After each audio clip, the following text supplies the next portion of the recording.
I'm Jemima, 26 female. I live in a small, third-floor walk-up apartment that's perpetually filled with the scent of turpentine and old paper from my architectural drafts.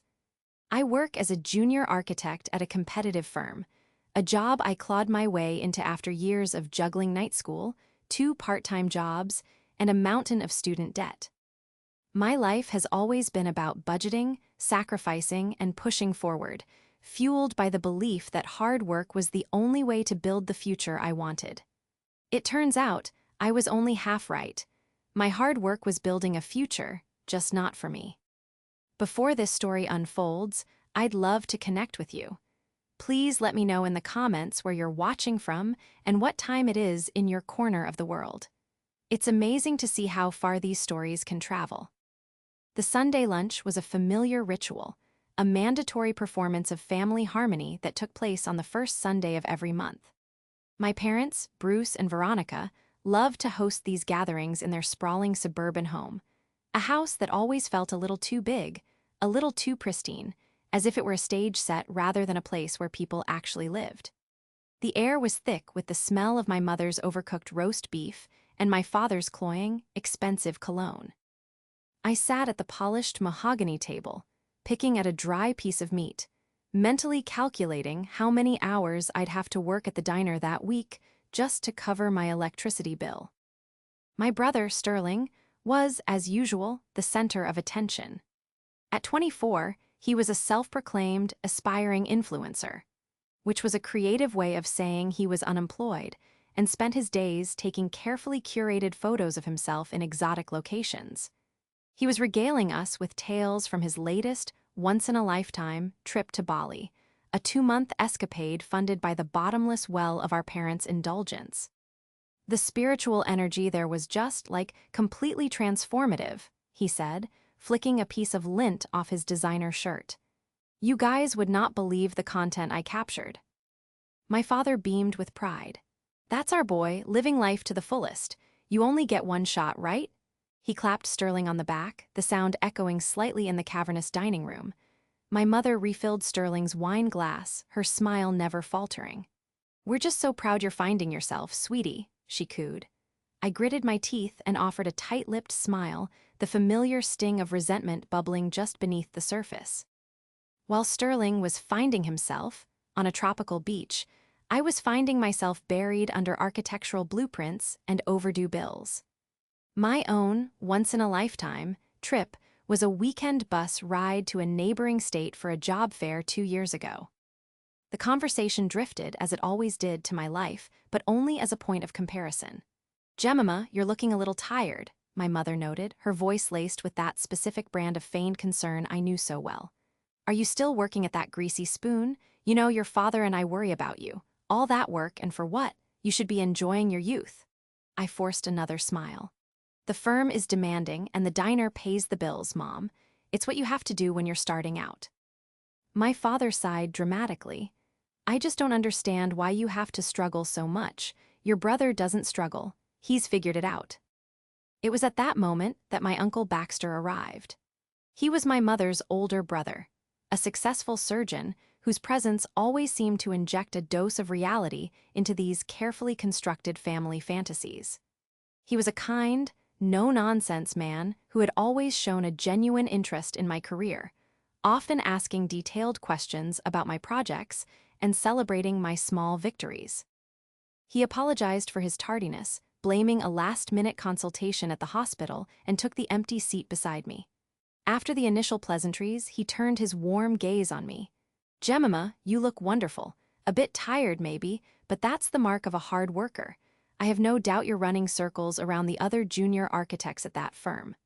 I felt a genuine smile spread across my face for the first time all day. Thanks, Uncle Baxter, I'm trying. He took a sip of his water and then looked at me, a thoughtful expression on his face. Speaking of which, how are you finding things? Managing okay? I know how expensive that architecture program was. I nodded, the weight of my student loans a constant, heavy presence in the back of my mind. It's tough, I admitted. The debt is a killer and the city isn't cheap, but I'm making it work. Slowly but surely. He frowned slightly, a flicker of confusion in his eyes. He leaned in a little, lowering his voice. Well, that's what the college fund was for, wasn't it? To give you a leg up so you wouldn't have to start your life in a hole. How did you like that final $50,000 payment I sent over this year? SH. Would have cleared out a good chunk of those loans.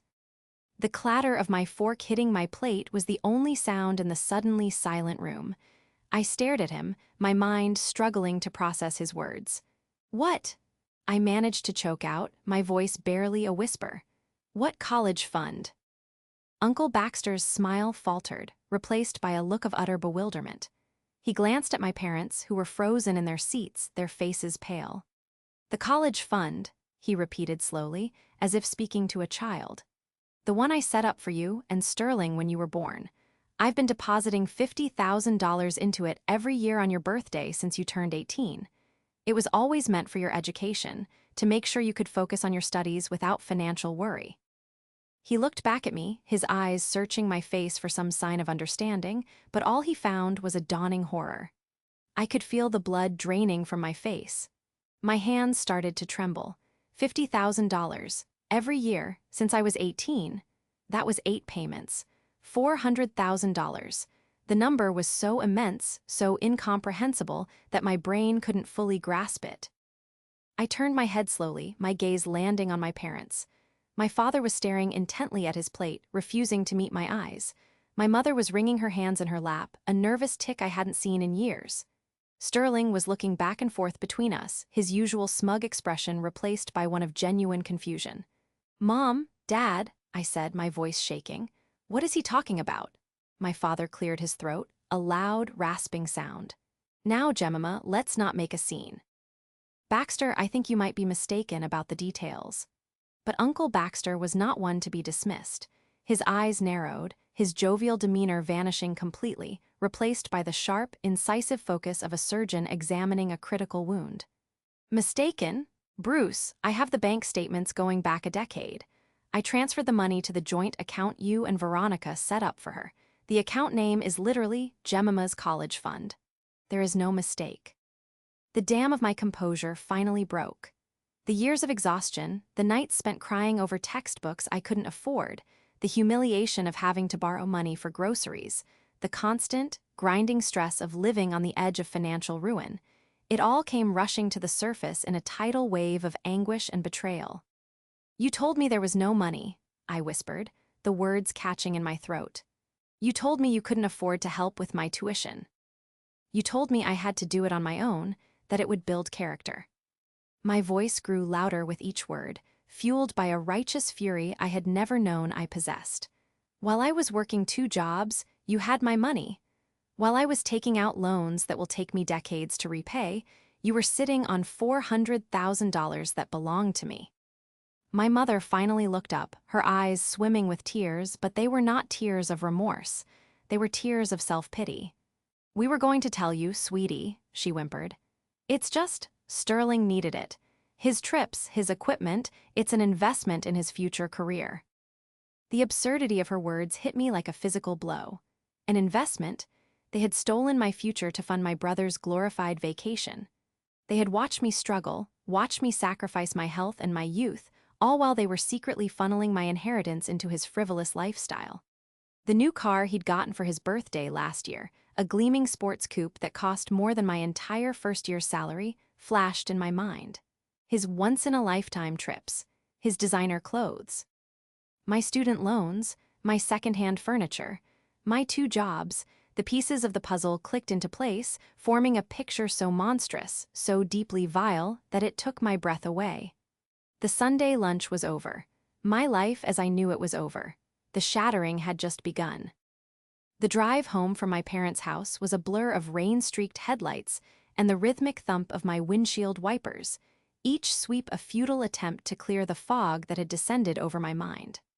I gripped the steering wheel of my sputtering, 15-year-old sedan, the same car I'd been driving since high school, the irony a bitter pill on my tongue. $400,000. The number echoed in the hollow space of my chest, a phantom sum that represented everything I had been denied. Security, opportunity, a fair start. It was the price of my brother's fabricated happiness, the cost of my parents' deception. Their house, the one I had just fled, no longer seemed like a home. It felt like a monument to their betrayal, a mansion built on the foundation of my misery, each polished floorboard and gleaming appliance paid for with the currency of my stolen dreams. When I finally stumbled into my cramped apartment, the familiar scent of turpentine felt suffocating. The architectural drafts taped to my walls, once sim. Balls of my ambition and hard work now seemed like relics of a naive past. They represented a struggle that should never have been mine. I sank onto my lumpy, second-hand couch, the silence of the room amplifying the storm raging inside me.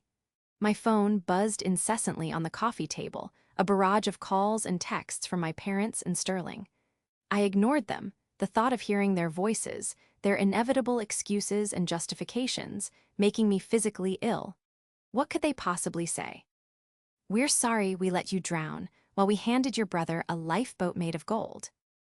My mind replayed every conversation, every holiday, every family dinner from the past 8 years, searching for clues I had missed. The signs had all been there, hiding in plain sight, obscured by the gaslighting and manipulation I had mistaken for parental concern. I remembered the time I'd called my mother in tears during my sophomore year of college, my bank account overdrawn, telling her I might have to drop out. She had sighed and said, "Life is hard, Jemima. You need to learn to be more responsible with your money." Responsible. They had lectured me on responsibility while actively embezzling my future.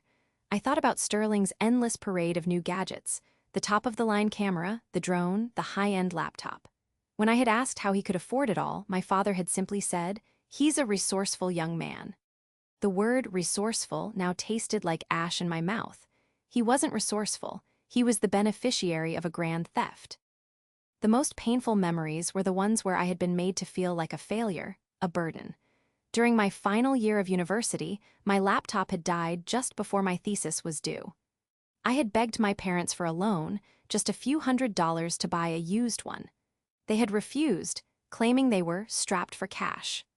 My father had given me a long, condescending lecture about the importance of saving for emergencies. "This is a valuable lesson for you, Jemima," he had said, his voice dripping with false wisdom. "You can't always expect others to bail you out." I ended up working 40 hours a week at the diner on top of my classes, writing my thesis by hand in the library during my breaks. I passed by the skin of my teeth, my health in tatters, my spirit nearly broken. All the while, they had access to a fortune with my name on it. A cold, hard anger began to replace the initial shock and grief. This wasn't just a betrayal. It was a calculated, long-term campaign of deceit. They hadn't just taken the money. They had actively participated in my suffering, using it as a tool to control me, to make me feel small and inadequate. They had pitted their children against each other in the most insidious way possible, lavishing one with unearned luxury while forcing the other into indentured servitude. My brother wasn't just a passive recipient of their largesse, he was a willing accomplice. He must have known. There was no way he could believe that their combined income, a car salesman and a part-time retail manager, could fund his extravagant lifestyle without question. He knew, and he didn't care. He watched me eat instant noodles for dinner and then posted pictures of himself dining at Michelin-star restaurants in Paris. My phone buzzed again. This time, it was a text from my Uncle Baxter. "Are you okay? Call me when you can. We need to talk." His message was a lifeline in the churning sea of my emotions. He was the only one who had ever seen me, the only one who had valued my ambition. He was also the only one who had the power to expose the full extent of my parents' fraud. I took a deep, shuddering breath and picked up the phone. His voice was calm and steady, a stark contrast to the chaos in my head. "Jemima," he said, "I am so sorry. I had no idea. I feel like a fool." "It's not your fault, Uncle Baxter," I managed to say, my voice hoarse. "You trusted them. I trusted them." "I've already been on the phone with my bank," he continued, his tone shifting, becoming more resolute. "I'm having them pull every statement from that account from the very first deposit. I want a complete record of every transaction, every withdrawal. I want to see where every single dollar went." He paused, and I could hear the anger simmering in his voice. "What they have done is not just immoral, Jemima. It's illegal. This is theft. This is fraud. and they will not get away with it. His words ignited a spark within me. He was right. This was more than a family drama, it was a crime. For years, I had been conditioned to accept my lot, to believe that my struggle was a virtue. But it wasn't a virtue, it was a violation. My parents had stolen more than just money. They had stolen my youth, my peace of mind, my trust. They had robbed me of the chance to build a life on my own terms, free from the crushing weight of debt and anxiety. And for what? So my brother could post filtered pictures of sunsets and pretend be someone he wasn't. As I ended the call with my uncle, a new sense of purpose began to solidify in my chest. The grief was still there, a raw, open wound, but now it was accompanied by a steely resolve. I would not be their victim anymore. I would not let them sweep this under the rug with tearful apologies and empty promises. They had built a mansion on my misery, and I was going to be the architect of its demolition. I walked over to my drafting table, the tools of my trade laid out before me. For the first time in my life, I wasn't designing a building, I was designing a reckoning. The foundation was laid, the blueprints were in my mind. It was time to find out just how deep the rot went. The investigation had begun. The next 2 weeks were a blur of caffeine-fueled nights and tense, whispered phone calls. My apartment, once a sanctuary of creative focus, transformed into a makeshift war room. Uncle Baxter, true to his word, was relentless. He leveraged his considerable resources and connections, hiring a forensic accountant, a stern, meticulous woman named Ms. Albright, to dissect the financial records he had obtained from the bank. Each day, a new piece of the puzzle would arrive via a secure email, another nail in the coffin of my parents' lies. And with each revelation, the scope of their deception grew more staggering, more grotesque. The account, officially titled Jemima's College Fund, had been systematically drained from the moment the first deposit was made. The withdrawals weren't large, obvious thefts.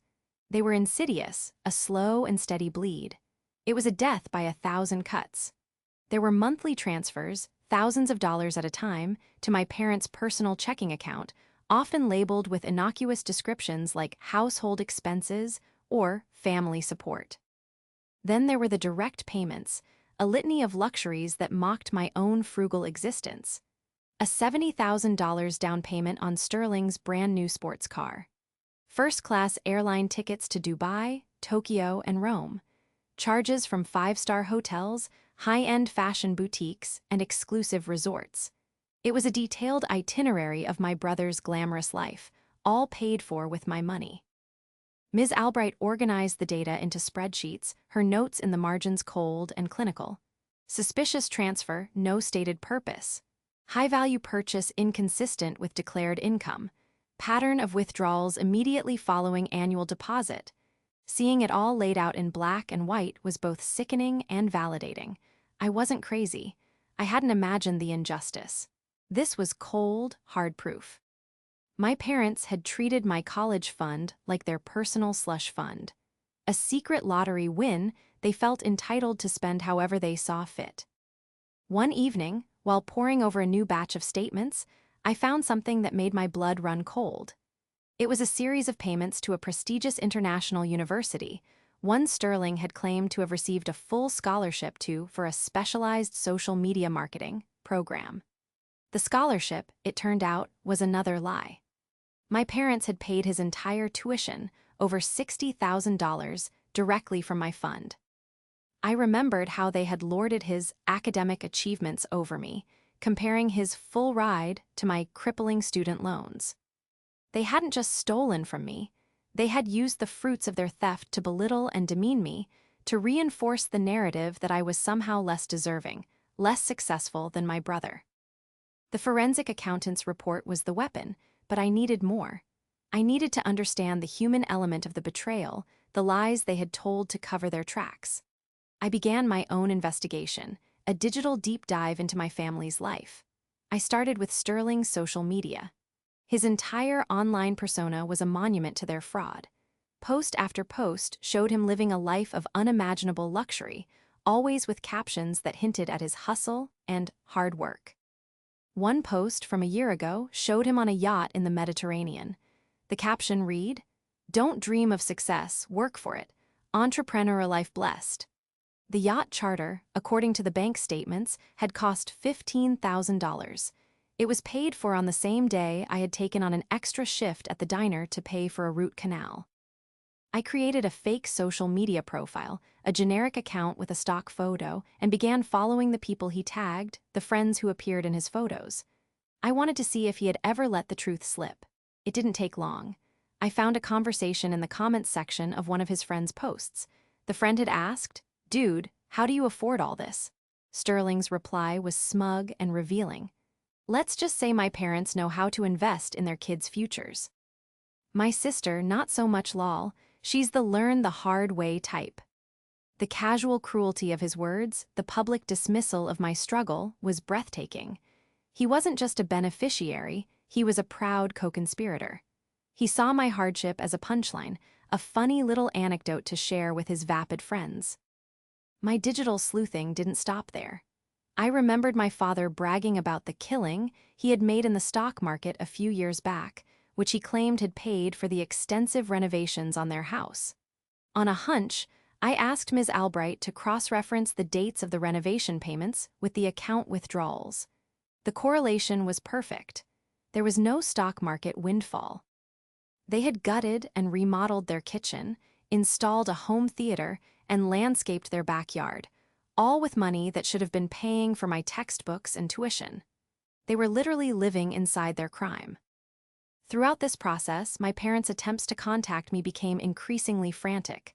They bombarded me with voicemails, alternating between tearful apologies and angry accusations. "How could you do this to your family?" my mother cried in one message. "Airing our private business like this, you are tearing us apart." My father took a different approach, trying to intimidate me. "You need to stop this nonsense, Jemima," he snarled in another voicemail. "You're being manipulated by your uncle. This is a family matter, and you will deal with it privately, or you will regret it." Their threats and crocodile tears only strengthened my resolve. They weren't sorry for what they did, they were sorry they got caught. They didn't see this as a betrayal of their daughter, they saw it as an inconvenient disruption to their comfortable lives. Uncle Baxter was my rock. We spoke every night, and he listened patiently as I recounted each new, painful discovery. He was strategic, advising me on how to document everything, how to separate my emotions from the facts. "The facts are what will give you power, Jemima," he told me, his voice firm. "They have lived in a world of lies for so long, they can't distinguish it from reality anymore. We are going to reintroduce them to reality, and it's going to be harsh." With Ms. Albright's final report in hand and a dossier of my own findings, the picture was complete. It was a masterpiece of deceit, a decade-long saga of greed, narcissism, and breathtaking entitlement. I now knew where every dollar had gone. I knew the lies they had told, the stories they had spun. I had followed the money trail to its ugly, heartbreaking conclusion. The investigation was over. Now, it was time to plan the confrontation. It was time to draft the blueprint for their downfall. With the evidence compiled, the reality of the situation settled upon me not like a blanket, but like a shroud. The spreadsheets, the social media posts, the bank statements, they were no longer just data points. They were the individual brushstrokes in a portrait of profound betrayal.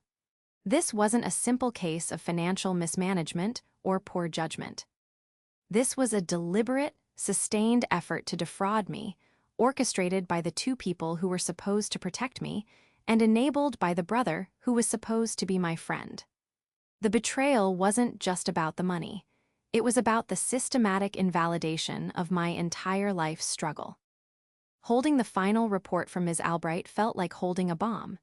It was a thick, spiral-bound document, and every page detailed a fresh hell. The total amount stolen, with interest, was calculated to be just over $480,000. But the numbers only told part of the story. The true cost was measured in sleepless nights, missed opportunities, and the gnawing, ever-present anxiety that had been my constant companion for 8 years. How many times had I turned down invitations to go out with friends because I couldn't afford a meal? How many architectural competitions had I passed on because the entry fees were too high? My life had been a series of closed doors, and now I knew who had been holding them shut. One afternoon, sitting in my apartment surrounded by the evidence, I allowed myself to truly grieve. I cried for the 18-year-old girl who had been so proud to be the first in her family to go to a top university, completely unaware that her parents were already planning to siphon away her future. I cried for the 22-year-old who had survived on ramen noodles and sheer willpower, believing her hardship was a noble sacrifice. I cried for the 26-year-old woman I was now, who had to reconcile the image of the loving family she thought she had with the cold, hard reality of the criminals who shared her blood. The most difficult thing to process was the why. Why would they do it? Uncle Baxter believed it was a combination of greed and a desperate need to maintain a facade of wealth they couldn't afford. "Your father has always been insecure, Jemima," he explained during one of our calls. "He's a car salesman living in a neighborhood of doctors and lawyers. He needed to keep up appearances. And Sterling was the perfect vessel for that. His influencer lifestyle was a performance of success for the whole world to see. My mother, he believed, was a willing accomplice, blinded by her favoritism for her son and her desire to live vicariously through his fabricated adventures. Their motivations, however, did little to soothe the sting of their actions. The more I thought about it, the more I realized their crime was rooted in a fundamental lack of respect for me as a person. They never saw me as their ambitious, hardworking daughter. They saw me as the responsible one, the one who could handle it. My resilience wasn't a quality they admired, it was a resource they exploited. They counted on me to struggle, to persevere, to overcome obstacles, because my success, achieved through hardship, made their secret indulgence of my brother seem less egregious. My struggle was the cover for their crime. As the emotional fog began to clear, it was replaced by a cold, sharp clarity. I knew I couldn't just confront them. A shouting match in their living room would solve nothing. They would deny, deflect, and gaslight me, just as they had done my entire life. They would try to turn it into a family drama, a he said, she said argument where the facts would be drowned out by tears and accusations. I needed a different kind of confrontation. I needed a stage, an audience, and an undeniable script. They had spent years curating a public image of a perfect, successful family. I decided that the most fitting justice would be to dismantle that image in the most public way possible. I began to see the path forward not as an act of revenge, but as an act of reclamation. I was reclaiming my money, my story, and my future. The anger was still there, a hot coal in the pit of my stomach, but it was now a focused, productive anger. It was the fuel I needed to see this through to the end. I started to think like the architect I was trained to be. The problem was defined, the materials were gathered. It was time to design the structure that would bring their world crashing down. My relationship with Uncle Baxter deepened during this time. He became more than just an uncle. He was my confidant, my strategist, and my fiercest ally. He helped me find a lawyer, a sharp, no-nonsense woman named Sarah, who specialized in financial fraud cases. We had a meeting in her downtown office, the city skyline visible through the floor-to-ceiling windows. I laid out the entire story, my voice steady, presenting the evidence from Ms. Albright's report and my own investigation. Sarah listened intently, her expression unreadable. When I had finished, she leaned back in her chair and gave me a grim, determined smile. "Ms. Miller," she said, "this is one of the most brazen cases of familial fraud I have ever seen. They left a trail a mile wide. We are going to get every single cent back and then some." For the first time in weeks, I felt a flicker of hope. Justice was no longer an abstract concept, it was a legal strategy. The betrayal was now in sharp focus. I understood its depth, its breadth, and its motivations. I had mourned the family I thought I had, and I was ready to face the family I actually had. The pain was still there, but it had been transmuted into strength. I was no longer the victim of their story. I was the author of my own. The next chapter would not be about their lies, it would be about my truth, and it would be a truth they could not escape. The plan came together piece by piece, a meticulous architectural design for a controlled demolition.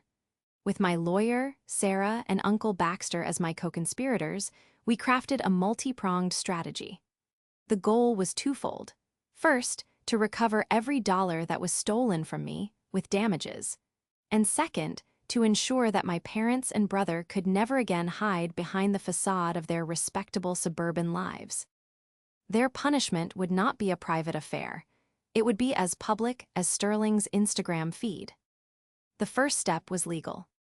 Sarah drafted a formidable civil lawsuit, a document that detailed the full extent of the fraud, breach of fiduciary duty, and unjust enrichment.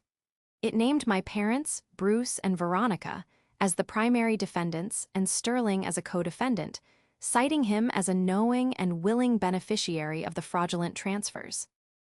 The lawsuit demanded the full repayment of the $480,000, plus punitive damages, legal fees, and emotional distress compensation, bringing the total to a staggering $1.5 million.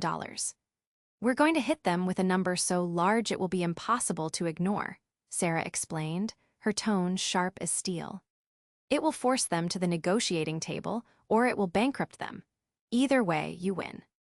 Attached to the lawsuit, as exhibits were copies of every incriminating bank statement, every receipt for Sterling's luxury goods, and a greatest hits collection of his most galling social media posts.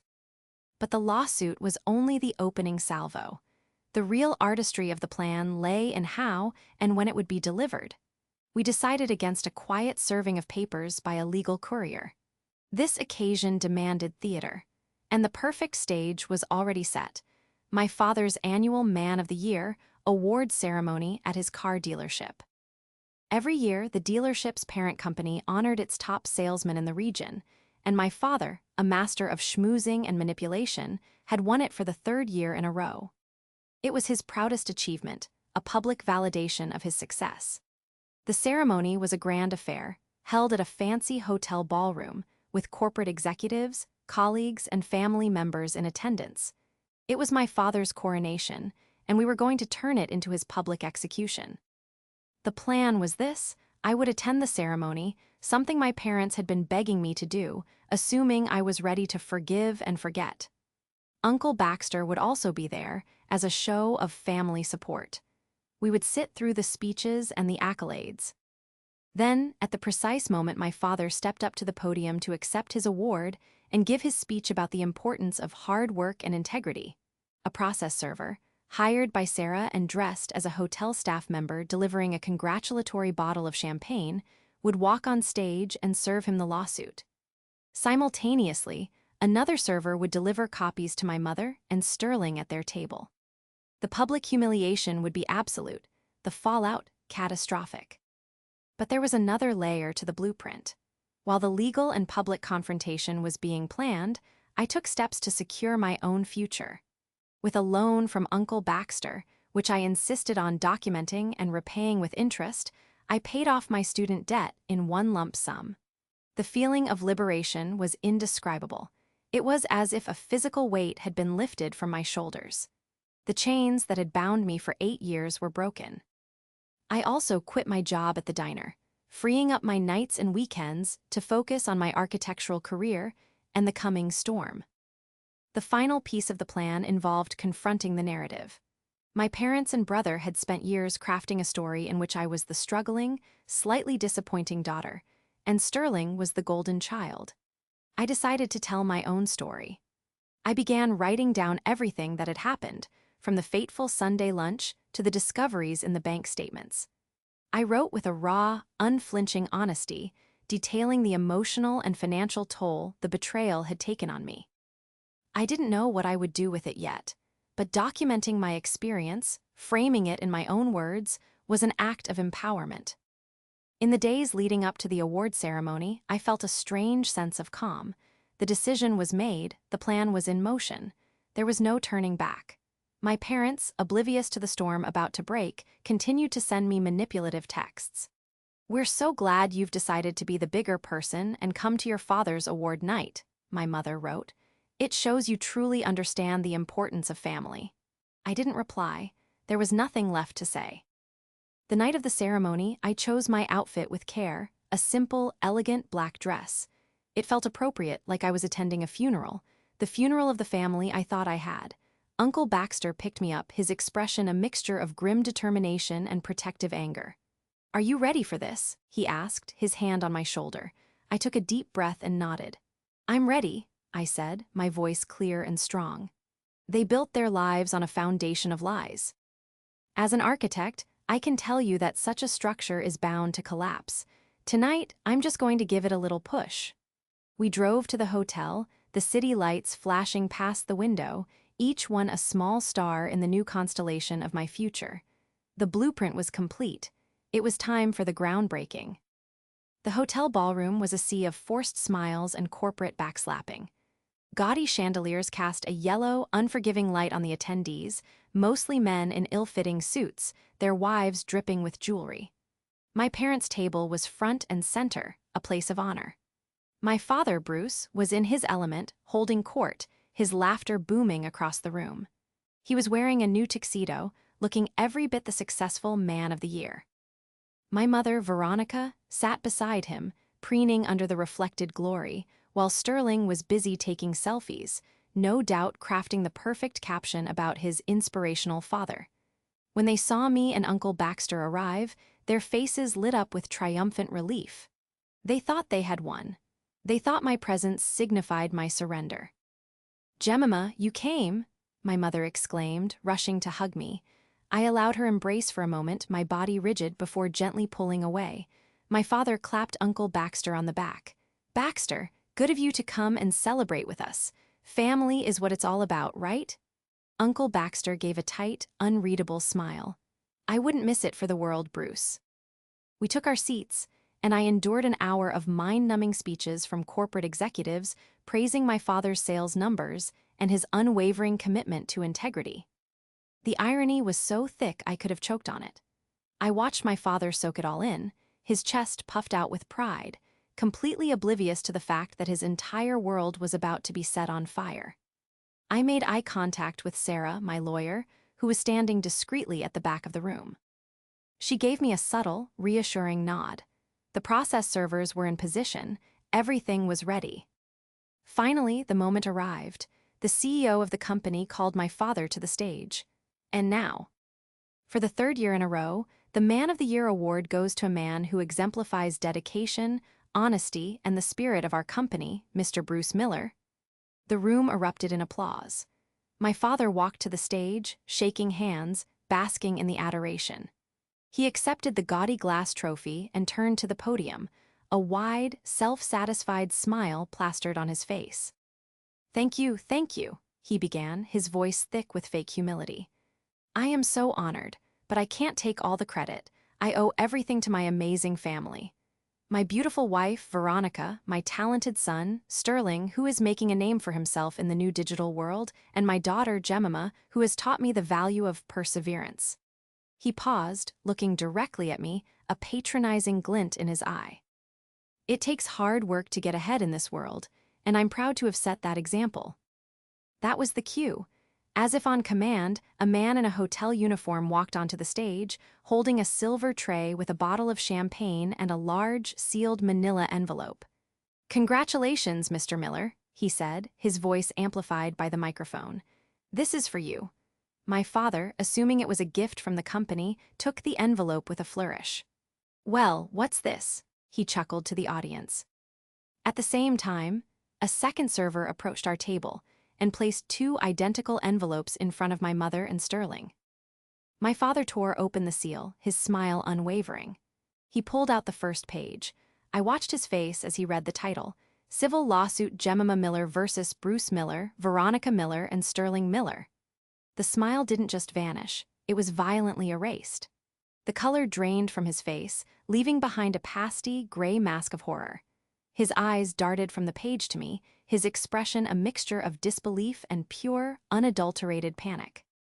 The entire ballroom was silent, watching, sensing that the script had suddenly and dramatically changed. Down at the table, my mother let out a small, strangled gasp as she read her copy. Sterling's jaw went slack, his phone clattering from his hand onto the table. The silence stretched on, thick and heavy. My father stood frozen on the stage, the lawsuit papers trembling in his hand, the glass trophy forgotten. I chose that moment to stand up. I picked up my wine glass from the table, my hand perfectly steady, and held it aloft. My voice when I spoke was not loud, but it was clear and cold, and it carried through the cavernous, silent room. "I'd like to propose a toast," I said, my eyes locked on my father. "To integrity, to hard work, and to perseverance." I paused, letting the words hang in the air. "And a toast to the truth, because no matter how long you hide from it, it always finds you." "Congratulations, Dad. You've certainly earned this." The sound of my father's trophy slipping from his nerveless fingers and shattering on the stage floor was like a gunshot. The spell was broken. A wave of murmurs and whispers swept through the ballroom. People were pulling out their phones, recording. My father stumbled back from the podium, his face ashen. My mother was openly sobbing, her carefully applied makeup running down her face. Sterling just sat there, looking like a scared little boy, his entire world of curated perfection imploding in real time. Uncle Baxter stood up beside me, a silent, powerful pillar of support. Sarah, my lawyer, walked calmly to the front of the room, her expression all business. The corporate executives on the stage looked horrified, scrambling to do damage control, but it was too late. The damage was done. The facade had been shattered as completely as the glass award on the floor. I didn't feel triumph, not yet, but I felt a profound sense of rightness. The scales, after so many years of being tipped against me, were finally balancing. I took a slow sip of my wine, the taste crisp and clean. It was the taste of truth. The reckoning had been televised. The aftermath of the awards ceremony was swift and brutal. The video of my father being served on stage went viral within the local business community. He was fired the next day, his Man of the Year title unceremoniously revoked. The company cited a morals clause in his contract, but everyone knew the real reason. He was a liability, a public relations nightmare. The story, in its delicious, scandalous detail, was too juicy to be contained. My parents were social pariahs overnight. The friends who had once flocked to their dinner parties now crossed the street to avoid them. Legally, they had no choice but to face the music. Sarah was a master strategist. Faced with the mountain of undeniable evidence, their lawyer advised them to settle. They fought it, of course, through a series of blustering, threatening letters, but their position was hopeless. In the end, they agreed to a settlement that was even harsher than our initial demand. To avoid a public trial and the potential for criminal charges, Hay agreed to sell their house, the mansion built on my misery, and turn over all the proceeds to me. They liquidated their retirement accounts, their stocks, everything. Sterling was forced to sell his sports car and every other luxury item he owned. The day they moved out of the house was gray and overcast, the weather matching the mood. I didn't go to watch, but Uncle Baxter did. He told me later that it was a pathetic sight. My father, a man once so full of bluster and pride, looked broken and old. My mother cried the entire time. Sterling, stripped of his designer clothes and his arrogant swagger, just looked lost. They were moving into a small, rented apartment on the other side of town, their universe having shrunk from a sprawling suburban palace to a two-bedroom box. Receiving the settlement money was a strange, anticlimactic moment. The number in my bank account was so large it seemed unreal. It was my money, my future, returned to me, but it couldn't erase the scars. It couldn't give me back the lost years, the sleepless nights, the anxiety. I knew that healing would be a longer, more complicated process than simply cashing a check. I used the money wisely. I bought the small, sun-filled apartment I had always dreamed of, with a spare room that I converted into a proper architectural studio. I invested the rest, creating a safety net that would ensure I would never again have to live in fear of a late bill or an unexpected expense. I dedicated myself to my work, and without the constant stress of financial survival, my creativity flourished. I was promoted at my firm, given my own projects, and began to build a reputation for my innovative designs. I was finally living the life I had worked so hard for, a life that had been denied to me for so long. I have not spoken to my parents or my brother since that night. They have tried to reach out, sending letters filled with excuses and self-pity, but I have returned them all unopened. There is nothing they can say that would change what they did. The trust is not just broken, it has been ground into dust. Forgiveness may come one day, far in the future, but it is not a gift they are entitled to, and it is not a burden I am required to carry. My only communication with them is through our lawyers. My relationship with Uncle Baxter is stronger than ever. He is the true father figure in my life, a man of genuine integrity and kindness. We still have our Sunday lunches, but now they are at my apartment, filled with easy laughter and genuine affection.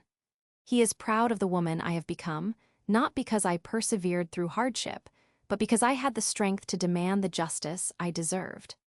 Sometimes, late at night in my studio, I look at the plans for my latest project, and I think about the blueprints I drew up for my own life.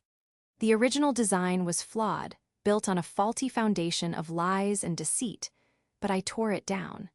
I cleared the rubble and I started again.